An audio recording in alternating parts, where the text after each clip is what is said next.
जय जय राम। सादर नमन प्यारे राम, परम पूज्य गुरुजन, परम दिव्य आत्माएं और आप सबके मंगलाशीष लिए परमेश्वर अकारण कृपा करके अपने श्री चरणों में लेकर आ रहे हैं।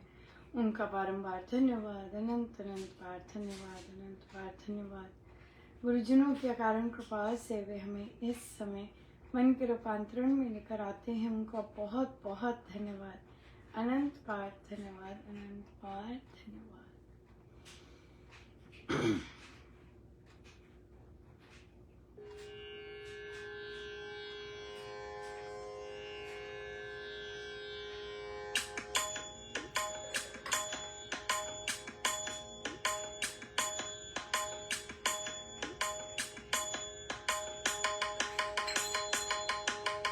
कृपा करो मेरे आंगाया, चल ना सके ये चली माया। कृपा करो मेरे रांगाया, चल ना सके ये चली माया। कृपा करो मेरे रांगाया, चल ना सके ये चली माया। कृपा करो मेरे राम राया, चल ना सके ये चली माया।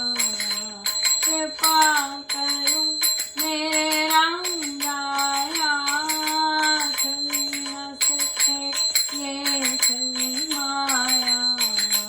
कृपा करो मेरे राम राया, चल ना सके ये चली माया।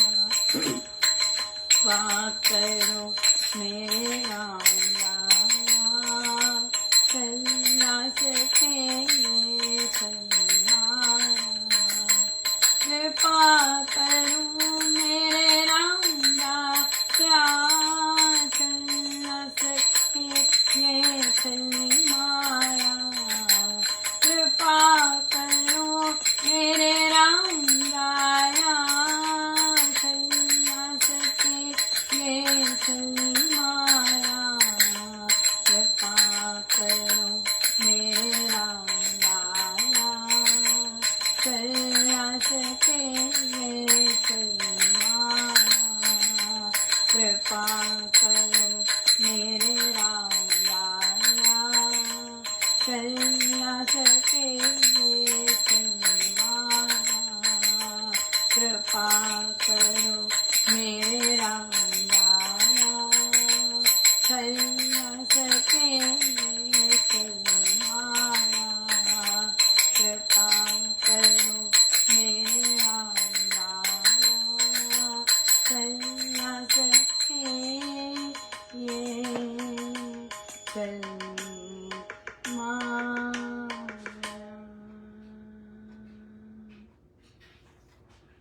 श्री अमृतवाणी व्याख्या जी, पृष्ठ दोहा नंबर 23। मन जब धैर्य को नहीं पावे, कुचिंता चित्त को चूर बनावे। राम नाम जप चिंता चूरक, चिंतामणि चित्त चिंतन पूरक। मन जब साहस दृढ़ता खो बैठे, अर्थात स्थिरता को ना प्राप्त कर सके, दुष्ट चिंता चित्त के टुकड़े टुकड़े कर दें, चिंताएं चित्त को घेर लें, तब राम नाम जो चिंताओं को चूर करने वाला नाशक है, चिंतामणि है, जो चित्त में उठने वाली सभी संकल्पों सभी इच्छाओं की पूर्ति करने वाला है, उसकी आवृत्ति कीजिए, उसके नाम को जपिए।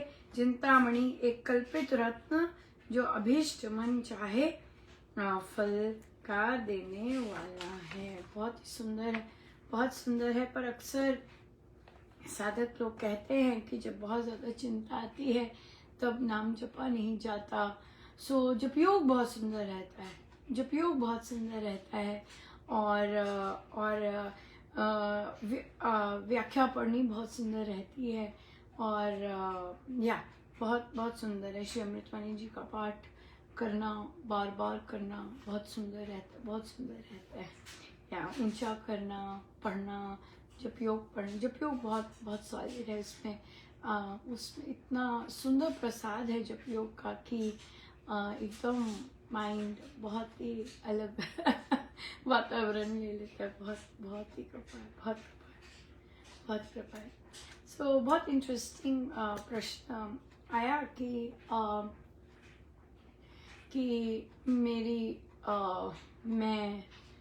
मैं घर का सारा काम करती हूँ। वे सासू माँ हैं, साधिका जी, उनकी बहू भी हैं घर में। तो बहू जो है घर में कोई हाथ नहीं बटाती है, सारा दिन सासू माँ लगी रहती हैं। और तो कहती मैं सुबह से लेकर रात तक बहुत थक जाती हूँ, लेकिन मेरा मन बहुत करता है। वही सारा काम कर संभालती हैं, बहू ने कुछ नहीं, कोई योगदान नहीं है बहू का। लेकिन कहते अब मुझे होता है मैं सत्संग जाऊं, मैं सुबह भी सत्संग जाऊं, मैं शाम को भी सत्संग, उनके ऐसे होता है सत्संग, और फिर मैं बैठ के भी लगाऊं, और मैं अपनी प्रैक्टिस भी करूं। अगर हारमोनियम सीख रहे हैं उसकी भी प्रैक्टिस करूं। तो मेरे को बहुत कुछ है करने को, लेकिन मैं कर नहीं, मैं थक जाती हूँ बहुत डेफिनेटली, है ना। अब आप बड़े हो रहे हैं, और बच्चे अगर ये नहीं रियलाइज कर रहे तो डेफिनेटली उनमें जो संस्कार हैं वो बताने पर भी जब ना रियलाइज हो बच्चों को कि मैं थक रही हूँ या मुझसे नहीं होता बेटा, बहू को कहो। तो ये जो चीज़ है, तो मुझे लगता है वुमेन टू वुमेन बात करनी चाहिए, राइट। और अगर विमेन दूसरी विमेन की नहीं बात समझ सकती, जैसे जो पुत्र डेफिनेटली समझ सकता है, लेकिन क्योंकि उसने अपने पिता को ये कार्य करते नहीं देखा है, उसने अपने पिता को माँ का वो चीज करते नहीं देखा है कि मेरी पत्नी थक रही है या मुझे उसका, तो जो बच्चा है उसमें कम आएगा, उसमें आने के, क्योंकि संस्कार मिश्रित होते हैं, राइट। और वे पिता के, चाहे वे पिता को पसंद करें ना करें, लेकिन उनका ऐसा बिहेवियर वो पिता पे ही जाता है। तो इसलिए जो महिला है उसे ही डिसाइड करना है कि मैं कैसे प्लानिंग करूं ताकि मैं अपने घर का सारा काम मतलब मैं अपना, क्योंकि मेरा कोई मदद करने वाला नहीं है, मैं ही बॉस हूँ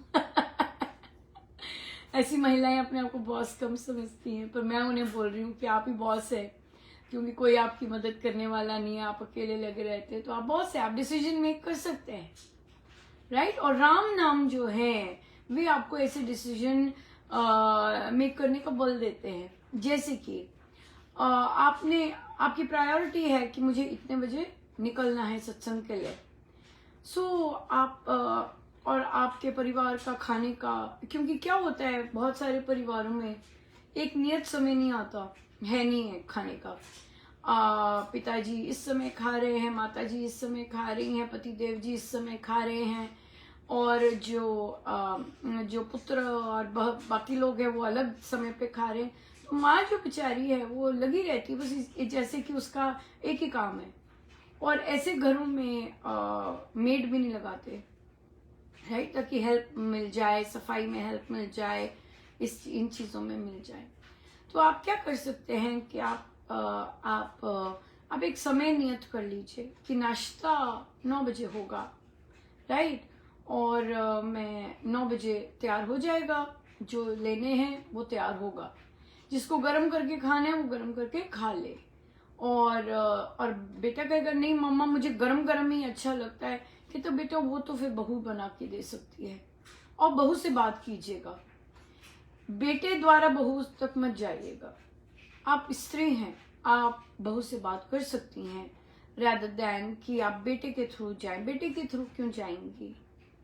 आप घर की बच्ची है, वो घर की सदस्य है, आप उनसे बात कीजिए कि बेटा आप कोई घर में कंट्रीब्यूशन देना चाहेंगे? आप नहीं मम्मी जी मैं ऐसा करती हूँ, मेड लगा देती हूँ और वो ये हेल्प कर देगी, ले लीजिए हेल्प। अगर वो कहती है मैं मेड लगा दूंगी मामा, मैं पे कर दिया करूंगी उसको, लगा लीजिए, से यस, या वहीं पे आप स्टक मत रहिए कि नहीं नहीं नहीं नहीं मैं ही करूंगी, मैंने ही डस्टिंग करनी है, मैंने ही झाड़ू पोछा करना है। नहीं, अगर वो कहती है कि नहीं मामा मैं खुद तो नहीं कर सकती पर मैं मेड लगा सकते हैं, जरूर बोलिए ठीक है, यू नो rather than कि आप भी स्टक रहें। आप देखेंगे कि उससे काम करवाएंगे और आप निपट जाएंगे जल्दी से। मिल बांट के काम होता है तो फिर आप निपट जाएंगे। आपको भोजन बनाना पसंद है, आप भोजन बनाएंगे, वो सफाई करेगी, राइट। और अगर कोई आता है किसी को गरम गरम चाहिए तो वो गरम करके दे सकती है, राइट। तो ये बात आ जाएगी। तो फिर बहू से जरूर बात कीजिए। बेटे द्वारा बहू तक जाने की जरूरत नहीं है। बहुत सारे महिलाएं ऐसा पता नहीं क्यों करती हैं। सीधा बहू से बात कीजिए कि बेटा इस तरह से करें तो करें कि आप कुछ करना चाहेंगे। आप नहीं मम्मा मैं बिजी होती हूँ, आप नाश्ता बनाना चाहेंगे ताकि मैं सत्संग हो आऊँ। नहीं मम्मा मुझे तैयार होना होता है। अच्छा आप डिनर बनाएंगे। नहीं मम्मा मैं थक जाती हूँ, राइट। सो ठीक है, तो फिर अब आप क्या कीजिए, क्योंकि मेरी कोई हेल्प नहीं है तो भाई नाश्ता इस समय तैयार होगा, हाँ लंच इस समय तैयार होगा और डिनर के लिए इस समय मैं डाइनिंग टेबल पे रख दूंगी, जिसको जब आके खाना है कृपया खा लें। तो ये जो आपका है कि लोगों के बच्चों के भी कमरों में आप देने जा रही हैं, वो तो आपको बंद करना पड़ेगा। अब आप बड़े हो गए हैं हाँ, बेड पे खिलाना बच्चों को ऐसे देना नहीं, डिस्टेंस कीजिएगा। अगर if children are not ready to help then you are the boss, you will decide, right. अगर घर में बाकी मेल मेंबर्स हेल्प करने के तैयार नहीं है और उन्हें पता ही नहीं चलता कि आप थके हुए हैं, हाँ, तो देन यू विल डिसाइड, क्योंकि रसोई आपके हाथ में है। आप डिसाइड करेंगे कि आपने कब करना है। तो हमारे नहीं 30 इयर्स हो गए भाई विवाह को, हाँ 30+ इयर्स हो गए विवाह को, और इतना तो आनी चाहिए एनर्जी कि आप बोल सकें, है ना। नहीं पिताजी, नहीं बेटा, नहीं बहू, हाँ इस समय मैंने तो रख दिया, आप अब खा लो, जैसे भी आपको मन करेगा, सब बना पड़ा है, या बिल्कुल।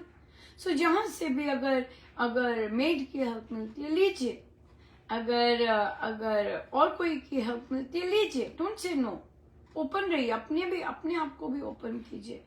और फिर जब क्यों आप बोलिएगा कि भाई अब मुझे भी करना है, मुझे भी सत्संग जाना अच्छा लगता है, मुझे भी वो जाना है, राइट। और मेरी एज हो रही है, I can not do everything, मैं थक जाती हूँ, पर मुझे ये सब भी करना है, मुझे ये सब मिला है, मुझे हारमोनियम की भी प्रैक्टिस करनी है, हाँ, और मुझे वहां भी जाना है, मुझे ये भी करना है, मुझे अपना जाप पाठ भी करना है, दैट्स इट। सो ये आपके हाथ में है, ये आपके हाथ में है, राइट। किस दिशा में आप गाड़ी लेके जानी चाहती हैं गृहस्थ की और अपने परिवार की।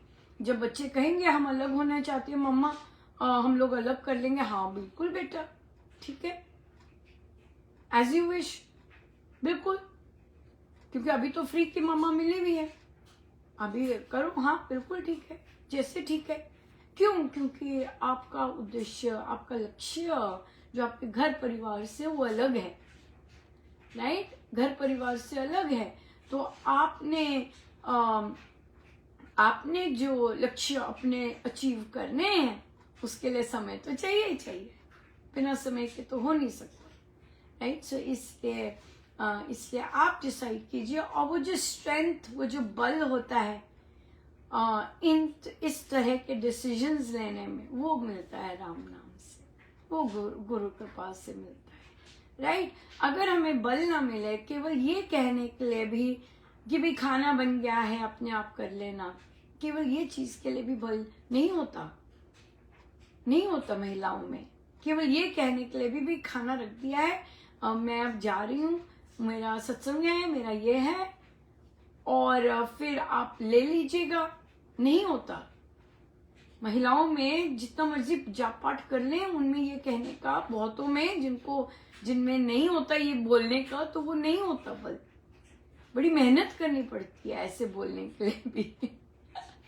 राइट, सो इसलिए क्योंकि देखिए संसार तो आपको गलत ठहराएगा ही ठहराएगा, लेकिन आपने अपने कर्तव्य किया है। मुंह में ठूसना थोड़ी ना कर्तव्य है। एडल्ट्स हैं सब, एडल्ट्स हैं सब, मुंह में तो ना ठूसना है, वो कर्तव्य थोड़ी ना आपका। आपका कर्तव्य है भोजन तैयार करना, आपने कर दिया। अब आपने वो काम करके अपना लगे में भजन कीजिए, जाप कीजिए, जो करना है बैठके लगाइए, जो मर्जी कीजिए, सत्संग जाइए, कीजिए, क्यों नहीं करेंगे। तो ये जो चीज आती है, ये हिम्मत जो होती है, ये राम नाम देते हैं, ये गुरुजन देते हैं, ये ऐसे नहीं आ सकती। ये जो हिम्मत है ऐसे नहीं आ सकती। कहीं भी बोलने की हिम्मत, कहीं भी कहने की, कहीं भी सीधे रहने की हिम्मत, कहीं भी कहने की कोई बात नहीं, आप जो करना चाहते हैं कीजिए। ये कहने की हिम्मत ये केवल गुरुजन कहलवा सकते हैं कि हमें नहीं फर्क पड़ता, आप कीजिए जो करना है। राइट, सो ये जो हिम्मत है, ये बल केवल राम नाम, केवल गुरुजन ही इस जिह्वा से बुलवा सकते हैं, क्योंकि हम लोग तो, हमारे लिए तो कठिन होता है ये सब करना। राइट, बिल्कुल बिल्कुल कठिन होता है। सो इसलिए पर राम नाम बल देते हैं और राम नाम करवाते हैं। सो जितनी चाह होगी, जितनी लगन होगी, जितनी खींच गुरुदेव डाल रहे होंगे, उतना हम कह सकेंगे। सिंपल बात है, उतना हम कह सकेंगे। क्योंकि शरीर खराब हो जाएगा तो फिर जब पाठ नहीं होगा, जा नहीं सकेंगे, घर पर ही रह जाएंगे। सो शरीर ठीक रखने के लिए आपको अपने लिए समय निकालना पड़ेगा। क्योंकि अगर आप घर के काम ही करते हुए एग्जॉस्ट हो जाएंगे, जो कि 30-35 ईयर्स से कर रहे हैं, कई लोग 40 साल से भी कर रहे हैं, तो फिर और घर में कोई हेल्प करने के लिए राजी नहीं है, तो आपको खुद ही टाइम टेबल बनाना है। राइट, करके देखिएगा और या करके देखिएगा। सो बहुत बहुत धन्यवाद जनों का, अनंत अनंत बार। आइए सीधे होकर बैठे।